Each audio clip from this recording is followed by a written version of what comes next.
प्रिय संस्कृत मित्रों, नमस्कार। मैं वेदवती मैम आत्रेय ज्ञान कुंज चैनल पर आप सभी लोगों का स्वागत करती हूँ। दोस्तों, इसके पहले हमने 14 श्लोक तक पढ़ लिया था। आज हम 15 श्लोक देखेंगे।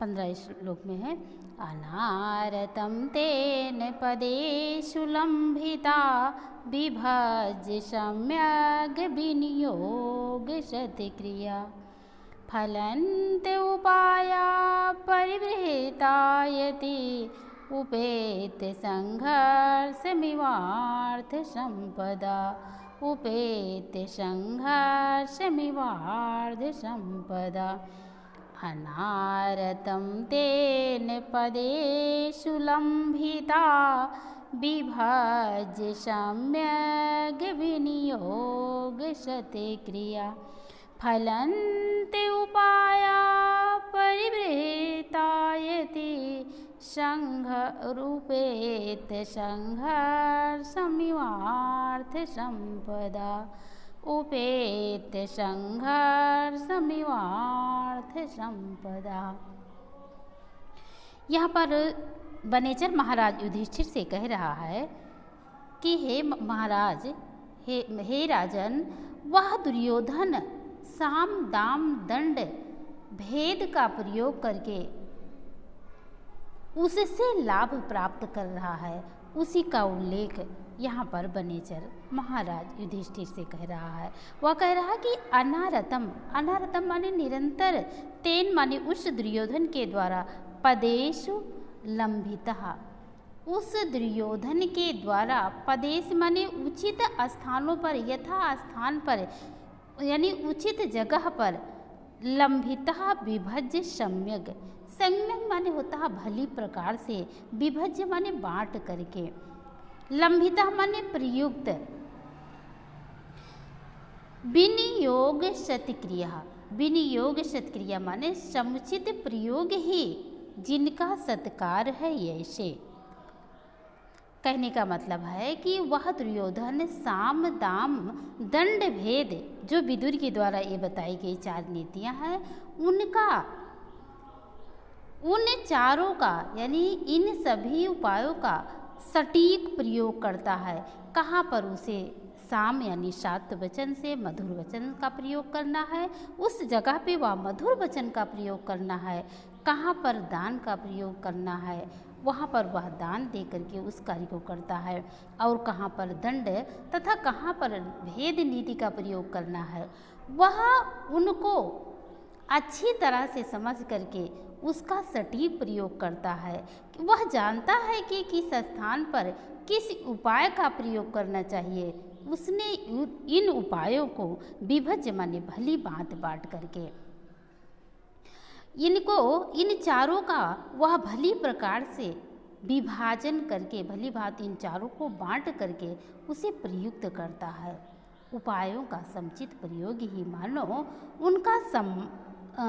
उनका सम्मान करना है।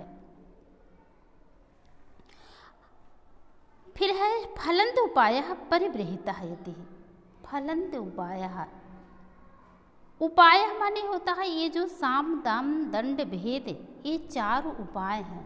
साम दाम दंड भेद, ये जो 4 उपाय हैं, परिवृहिता यति, परिवृहिता माने यानी भविष्य काल में बहुत अधिक समय तक अर्थात स्थिर, उपेत संघर्षम मिवार्थ संपदा, संघर्षम मिवार्थ अर्थ संपदा, अर्थ संपदा माने या धन संपत्तियाँ, यहाँ से अर्थ हो जाएगा अनारतम, अनारतम माने निरंतर, ये धन संपत्तियाँ निरंतर, संघर्षम माने मानो स्पर्धा को, उपेत माने प्राप्त होती है, ये संपत्तियाँ मानो स्पर्धा को प्राप्त होती हुई, फलंत माने फलवती होती हैं, उत्पन्न करती हैं। यानी जो साम दाम दंड भेद, ये दुर्योधन का अच्छा करने के लिए, मतलब उसको चारों की आपस में होड़ लगी हुई है। इस प्रकार से सम्मानित होते हुए ये उपाय यानी कि ये जो 4 उपाय बताए गए हैं, साम दाम दंड भेद, ये चारों उपाय भी बदले में ऐसी अर्थ संपत्तियाँ उत्पन्न करते हैं जिससे उसका भविष्य स्थिर होता है। ऐसा लगता है कि सुस्थिर अर्थ संपत्ति पैदा करने में इन चारों की अर्थात साम दाम दंड भेद, इन चारों नीतियों की आपस में होड़ लगी हुई या आपस में इस स्पर्धा कर रहे हों। एक बार फिर से देख लीजिए। अनारतम तेन पदेश लंबिता विभज्य सम्यक विनियोग शतिक्रिया। तेन माने उस दुर्योधन के द्वारा पदेशु लंबिता, पदेशु सम्यक, यहाँ से पदेशु फिर सम्यक विभज्य, सम्यक विभज माने उचित स्थानों पर भली भांत प्रयोग करके, उस दुर्योधन के द्वारा उचित स्थानों पर भली भांत प्रयोग करके लंबिता माने नियोजित अर्थात पहुँचाए गए विनियोग शतिक्रिया यानी विनियोग अथवा समुचित प्रयोग द्वारा सुंदर ढंग से प्रयुक्त फलंत उपाय परिवृहता बने सुस्थिर यानी बृहद भविष्यकालीन फलंत उपाय, ये चारों उपाय यानी साम दाम दंड भेद, ये जो चारों उपाय हैं ये उज्जवल भविष्य वाले अथवा इसे उत्तरोत्तर बढ़ाने वाले हैं। उपेत संघर्षम निवार्थ अर्थ संपदा यानी ऐश्वर्य आदि जो संपत्तियां हैं अनारतम अविच्छिन्न गति से अर्थात निरंतर, उपेत संघर्षम यानी पारस्परिक होड़ को प्राप्त होती हुई ये फलती हैं। ये धन संपत्तियां निरंतर बढ़ रही हैं अर्थात इन चारों की आपस में होड़ लगी हुई है। दुर्योधन द्वारा यथोचित विभाजन करके उपादेय वस्तुओं में प्रयोग रूपी सत्कारवान यानी साम दाम दंड भेद चारों उपाय आपस में स्पर्धा करते हुए अनंत काल तक रहने वाली अर्थ संपत्तियों को सदैव उत्पन्न करते हैं। किसी भी समय में उसकी कोई भी हानि नहीं होती है। इस प्रकार से वह निरंतर फलीभूत हो रही हैं। अगले श्लोक में बनेचर महाराज युधिष्ठिर से कह रहा है कि हे राजन, आजकल उस दुर्योधन को बहुत सारे उपहार अर्थात राजा लोग उसे बहुत सारे उपहार दे रहे हैं। उपहार में क्या दे रहे हैं आइए देखते हैं। अनेक राजन्य रथाश संकुलम तदीयम स्थान निकेतनंजिरम नयत्नयुग्मच्छदगन्धिराद्रतां भृशं नृपोपायन्दन्ति नामदा। अनेक राजन्यरथाशङ्कुलं तदीयं स्थान्निकेतनंजिरं नयत्युग्मच्छदगन्धिराद्रतां भृशं नृपोपायन्दन्ति नामदा। भृशं नृपोपायन्दन्ति नामदा। अनेक राजन्य रथाश संकुलम, अनेक राजन यानी आजकल उस दुर्योधन के पास बहुत सारे राजा लोग आ रहे हैं और वे राजा लोग उसे उपहार दे रहे हैं। क्या उपहार दे रहे हैं? अनेक राजन्य रथाश संकुलम, अनेक राजाओं के रथों और अश्वों से यानी अश्वों घोड़ों से संकुलम माने व्याप्त भरा हुआ, अनेक राजाओं के रथों और घोड़ों से व्याप्त हुआ तदीयम स्थान निकेतन अंजरम। तदीयम माने उस दुर्योधन का स्थान निकेतन अंजिरम जो सभा मंडप रूपी, अंजिरम माने आंगन है, जो सभा भवन का प्रांगण है यानी सभा भवन का जो प्रांगण है वह अनेक राजाओं के घोड़ों और रथों से भरा रहता है। उस दुर्योधन का सभा मंडप रूपी जो आंगन है, जो यानी जो उसका प्रांगण है, वह प्रांगण दुर्योधन के सभा भवन का जो प्रांगण है वह अनेक राजाओं और उनके घोड़ों से व्याप्त है। फिर यहाँ से अर्थ लीजिए, भृशम नृप उपाय दंतिनाम मदः। भृशम नृप उपाय दंतिनाम मदः। नृप उपायन, नृप माने राजा को, उपायन माने उपहार स्वरूप। राजाओं को यानी राजाओं के द्वारा भेंट किए गए जो अन्य छोटे बड़े राजा हैं उस समय आजकल आ रहे हैं, तो उसे उपहार में हाथी और घोड़े दे रहे हैं। नृप उपायन दंती नाम, यानी राजाओं के द्वारा भेंट किए गए हाथियों के, यहाँ से अर्थ ले लीजिए मदः। मदः माने मद से, राजाओं के द्वारा उपहार स्वरूप दिए गए हाथियों के मदः माने मद से। नृप भृशम माने अत्यधिक, आर्द्रताम, आर्द्रता माने गीला रहता है। राजा का उस दुर्योधन का जो सभा मंडप रूपी आंगन है वह राजाओं के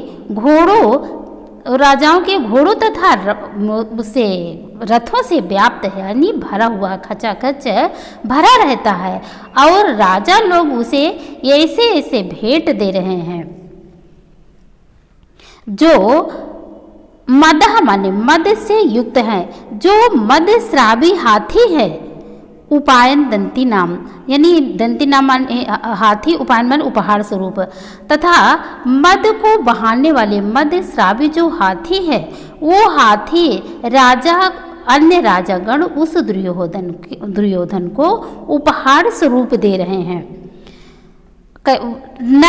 नयत युग्म छद्म गंधिर आर्द्रताम, और वह जो हाथियाँ, उन हाथियों के क्या कहते हैं, मद गिर रहा है, ये मद श्रावी हाथी हैं, तो जिन हाथियों के मद की गंध माने गंध कैसी है, नयत युग्म छद्म, जो सप्तपर्ण का वृक्ष होता है वो सप्तपर्ण के फूल की गंध के समान, जिस तरह से सप्तपर्ण की गंध दूर दूर तक फैली रहती है, उसी तरह से वो जो राजा लोग उसे हाथी उपहार स्वरूप दे रहे हैं, उनके गंडल से इतना मद गिर रहा है कि उसका आंगन, जो सभा मंडल रूपी आंगन है, वो आर्द्रता माने गीला रहता है, यानी उसमें कीचड़ ही कीचड़ हो गया है। फिर से एक बार देख लीजिए, अनेक राजन्य रथाश्च संकुलम, अनेक छोटे राजा लोग, छोटे या बड़े राजा लोग जो हैं उनके हाथी, उनके घोड़ों से और उनके रथों के द्वारा तदीयम स्थान निकेतन अंजनम, उस दुर्योधन का सभा मंडप रूपी जो आंगन है वह भरा रहता है। यानी जो राजा लोग उससे मिलने आते हैं वो हाथी या घोड़े से आते हैं, तो जो उसके इस समय लगातार लोगों का आना जाना होने के कारण वह दुर्योधन जो है उसका सभा मंडप रूपी जो आंगन है वो राजाओं के रथों और घोड़ों से भरा हुआ है। नयत युग्म छद्म गंधिताम आर्द्रताम, भृशम नृप उपायदंती नाम मदः। नृप माने राजाओं के द्वारा, उपायन दंतिमान उपहार में दिए गए, राजाओं के द्वारा उपहार में दिए गए, दंती नाम मदः हाथियों के, उपहार में दिए गए हाथियों के मद से भृशम माने अत्यधिक, गंधीर आर्द्रता माने गीला रहता है। राजा के उस दुर्योधन का जो सभा मंडप रूपी आंगन है वह राजाओं के घोड़ों और रथों से तो भरा हुआ है, लेकिन जो हाथी उसे उपहार स्वरूप में दी जा रही हैं उन हाथियों के मद गिर रहा है, तथा मद गिरने के कारण आर्द्रता माने उसका जो आंगन है वो हमेशा गीला रहता है, सदैव गीला रहता है। यानी मद जल से दुर्योधन का जो सभा मंडप रूपी आंगन है वह गीला रहता है और उसकी गंध कैसे है, नयत युग्म छद्य गंधिर आदताम, उसकी गंध जो क्या कहते हैं सप्तपर्ण का वृक्ष होता है, सप्तपर्ण बहुत पहले का एक छितौन वृक्ष होता है, उसी को सप्तपर्ण कहते हैं। उसकी जो गंध है, उसकी जो खुशबू है वो दूर दूर तक फैली रहती है। तो जिस तरह से उसकी गंध दूर दूर तक फैली हुई है, उसी तरह से उस दुर्योधन के सभा मंडप रूपी आंगन में हाथियों के मद के कारण उसका हाथियों के मद की गंध से वह भरा हुआ है। फिर से देख लीजिए, बनेचर युधिष्ठिर से कहता है कि दुर्योधन की क्या कहते हैं धन संपत्ति इस समय इतनी अधिक हो गई है। वह कहता है कि हे राजन, दुर्योधन के दरबार में उससे मिलने वाले लोगों का आना जाना लगा रहता है, यानी आने जाने लोगों का वहाँ पर तांता लगा रहता है। उनके रथों और घोड़ों से उसका जो सभा मंडप रूपी आंगन है वह खचाखच भरा रहता है।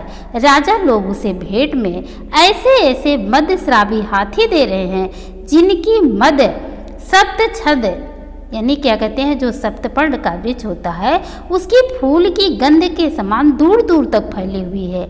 उनके गंड स्थल से इतना मद गिर रहा है कि वह जो आंगन है वह उसमें कीचड़ ही कीचड़ हो गया है।